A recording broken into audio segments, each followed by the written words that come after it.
Hello everybody and welcome back to another Joseph's Place video. Now, if you were one of the few people who saw my previous vid on Amethyst, I did have to remove that one.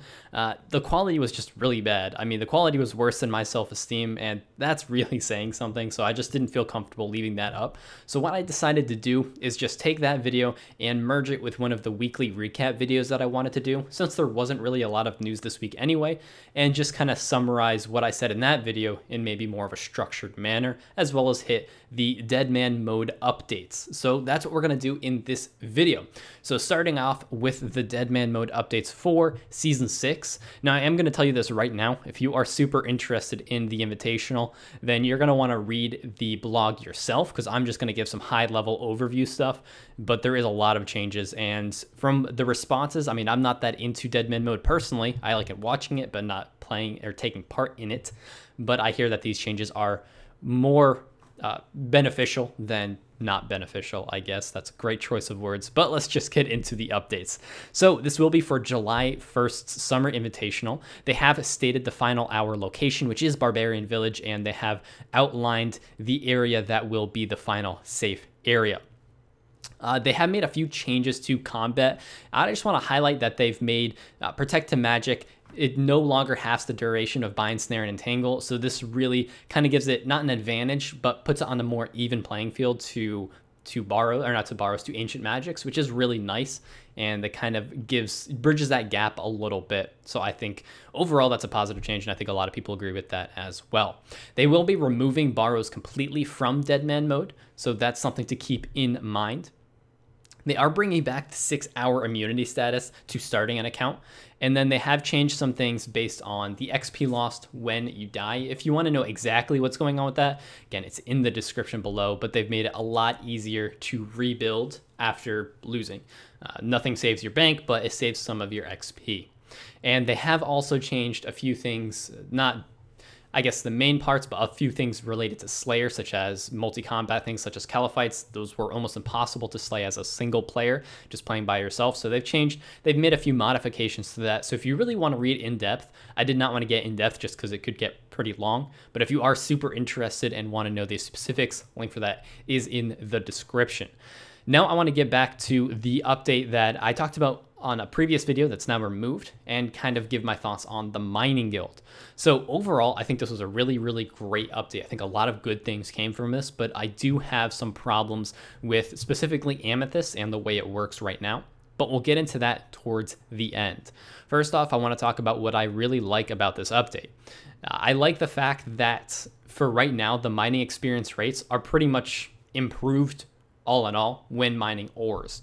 So for example, you get a +7 invisible boost to mining, so that increases your mining level, and then the ores respawn twice as fast in the mining guild compared to outside of the mining guild. So right now, just mining iron, and since just a quick update, they did add a bank to the new mining guild, and I did go over this in a previous video, so I'm not going to hit a lot on that, but they did add a bank, so even banking the iron still gives about 60 to 70,000 experience per hour, which is, in my opinion, nice that they're kind of buffing a mid-efficiency way of training. So it's not hitting the max EHP cap, but it is it's a mid-level efficiency, and they're boosting it up a little bit and just buffing it in general. So I think that's nice. It doesn't really affect the end game, but it affects people who want to take it a little bit easier, and it makes it just a little bit nicer overall.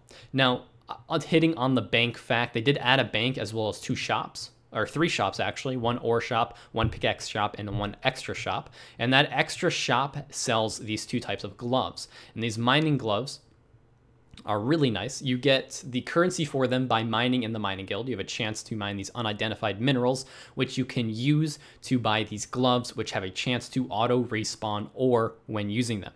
Now the 2 levels dictate what ore it auto respawns. So depending on really what you're mining, you might want to get one of the other ones. Interesting thing about this is the requirement to use these gloves is lower than the requirement to use the mining guild. And they mentioned that this was due to the fact that they may implement another way of getting these gloves, and they just wanted to add an extra safety check in there. So these actually might have more use or see more activity later on in Old School Runescape. Now let's get on to the parts that will probably be the main chunk of this video and talk about Amethyst. Now, just general overview, Amethyst is a new mineral that requires 92 mining to mine and gives about 22 to 26,000 XP per hour. This gem is used to kind of enhance range equipment, so it's used to put on broad bolts and used to make arrowheads and javelin heads. And all of this was talked about in the dev blog, and I didn't see too much of a problem with it until I saw it actually implemented. Now, I was under the assumption that it would be fairly AFK, but be fairly profitable. And I currently do not see how Amethyst can continue to stay profitable, and I'll get into the specifics in a bit. But let me just go over what this really produces, what Amethyst is used for. So again, you put the bolt tips on broad bolts, bringing broad bolts up from Addy equivalent to rune bolt equivalent, equal completely. The arrows are just a little bit higher than rune. It basically gives you 1 extra max hit over rune arrows. And the javelin heads are javelins, not used a whole lot, but they do give it a little bit extra range strength compared to rune. So all in all, these are either equal to or just better than the rune equivalent, but without the ability to put other gems on them and enchant them. So incredibly less versatile than the rune equivalents, and you're really kind of pigeonholed if you use these. Now, in my opinion, I don't think this is a good profit model for Amethyst. So all in all, it takes about 33 seconds per vein to mine, which is not bad. That's super AFK, but you only get about 100 ores per hour. So the XP rates are, minimal, about 24k if we average it out between 92 and 99. So about 24k XP per hour, which I assumed to be super AFK, which it is, maybe 2 clicks a minute if you're lucky. But the mineral you're getting from it is almost completely worthless the way I see it. So making Amethyst into any of its items, it's really hard to see where the profit's going to come from. If you make broad bolts just 1 tier higher and make them equal to rune bolts, even if they get to the same price as a rune bolt, or even if they get a little bit more, then let's say they get to around 300 coins per Amethyst broad bolt, minus 55 for the broad bolt cost, you're looking at a 245 GP profit, which per bolt, which is only about 35 to 4,000. And I mean, that's a range because they could vary, but let's just say 3,700 GP profit per Amethyst. So that leaves the profit at Amethyst at 3,600 GP if they stay at that limit, which is only 370k XP per hour, GP per hour, which is abysmal, absolutely terrible. Now, arrows may edge out rune arrows a little bit. There is a niche where they'd be nice in PvP if you're, mid-level range and you're using a magic short bow. These would be the best slot arrows to use since you can't use dragon, and it would give you another max hit. So that might inflate the cost a little bit over rune arrows, but rune arrows are already so cheap that it may not even see that high of a price. And the fact that you can get rune arrows from a lot of other sources, that will keep the rune arrow prices down, but I don't see there being that big of a margin between rune and amethyst arrows. Rune arrows are what, 94 GP each, I think, right now.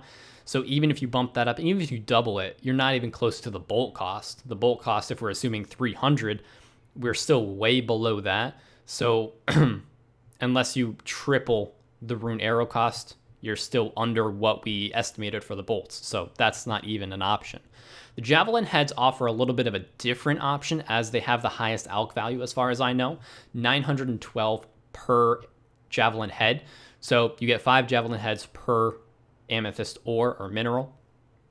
So that's 4560 GP per alch, not counting the nature runes. So if you take, 1k nature rune cost out of that, you're looking at 3500 again per amethyst. So really around 35 to 3700 GP per amethyst is the profit margin that I see if you directly relate it to their rune counterparts and the alch price. And I don't see any reason to not keep them higher than those limits, than their rune equivalents or the alch price, because there's no extra usability of amethyst. It's not like an ore where it can be used to make armor that can be alched or even used.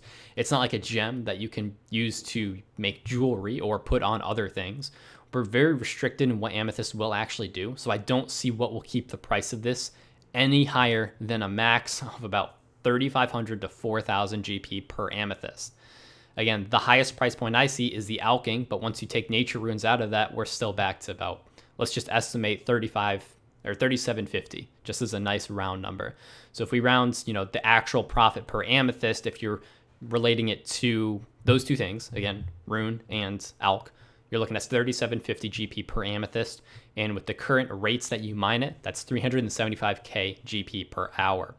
Now, in general, I'm okay with super high AFK, super low profit ways of skilling, but the problem to me is Motherlode Mine. Now, Motherlode Mine is fairly AFK. It's not as AFK, but it is still AFK. It makes you double the experience per hour and almost the same GP per hour.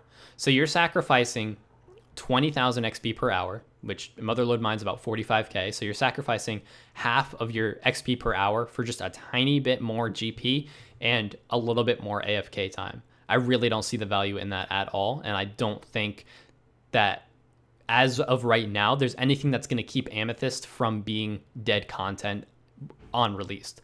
I know right now it's good money because it's new and the price is artificially inflated, in my opinion. It started at 12k, that's what they set it at. And until that drops down, it's going to be decent money, but I don't see the price stabilizing any higher than at a max 4k, unless there's something I'm not seeing, or the PK niche is super good enough to keep the arrow cost high, to keep in general Amethyst high. Without that, I really fail to see where the profit's going to lie in Amethyst, as the bolt tips, you get to use it on 2 extra Slayer tasks that no one really does anyway. Why pay more for these than rune bolts? The arrows for PVM, really, you're getting 1 max hit. That's a minuscule DPS gain in PVM. And the javelin heads, overall, javelins aren't super worth to use all in all. And the extra range bonus that you're getting is really about the same as the arrows from rune to amethyst arrows. So not that high of a jump in DPS. So I don't see the reason of using amethyst over rune in their current state. And that being said, I don't see, since they're not going to be used, and since I don't see the use for them, I don't see why their cost will remain anything higher than about at a max 4k per amethyst. Now, I am okay with amethyst as a whole. I don't want you to think that I don't like the amethyst update. I do. I just don't think the method of obtaining it is going to be sustainable for anyone at 92 mining to really have a need to do. If you have 92 mining, that's usually a skill people get towards the end. So they're going to have many other ways to make money. So there's no reason to do amethyst for money making, and there's no reason to do amethyst for the XP. And even the AFK of it is just pointless. If you're doing it for XP, you just do Motherlode Mine. And I mean, if we're looking at just the strict time, you can AFK make money and Motherlode Mine and spend the same time AFK, make more money, and get more experience than mining amethyst, if that makes sense. I just don't see the value in amethyst, and I don't see how this is going to not be dead content for anything other than maybe Ironmans who want a little bit better tier gear. But since they're that high level anyway, I don't see why they wouldn't have better tier gear anyway, such as a blowpipe or something along those lines. Again, these do have their niches and their uses, but I just don't see those uses keeping the price very high or sustainable or worth doing at the level. Now, I would like to see, personally, I would think amethyst would be at a good price point, about 500 to 700k GP per hour. If it can stay around there, I think it would be worth it, because you're sacrificing half the XP rate for twice the money of Motherlode Mine. That, I think, is a good comparison, since the AFK rates are in favor of amethyst, but they're fairly similar as a whole.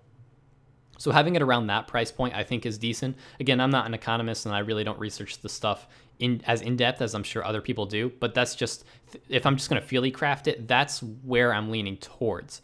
This could be fixed by just increasing the rate at that you mine it and then decreasing the XP per drop. That would be a fix that would kind of instantly solve the pricing issue, as the price would remain the same since it's not going to drop too far below alch value. So it stays around alch value. You just get more of them per hour with the same XP rates.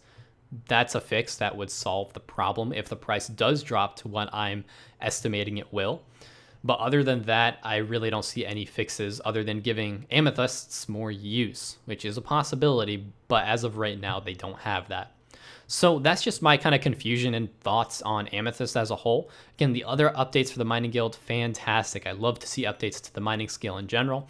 and I think they're beneficial for the game as a whole. It doesn't devalue anything, it just improves a lot of mid-tier efficiency and some quality of life things such as the gloves. But Amethyst does just confuse me as a whole. I do like the concept and I like the items they produce. I just don't see how it's going to be anything but dead content in the next few months. But that's just my opinion. If you guys have other data that I don't have or a differing opinion, I'd love to hear about it in the comments below. But that is all I got for this video. Hope you guys enjoyed this kind of recap of the updates this week and my thoughts on Amethyst. But I am JosephsPlace. That is all I have for this video. Hope you enjoyed it, and I will see you next time.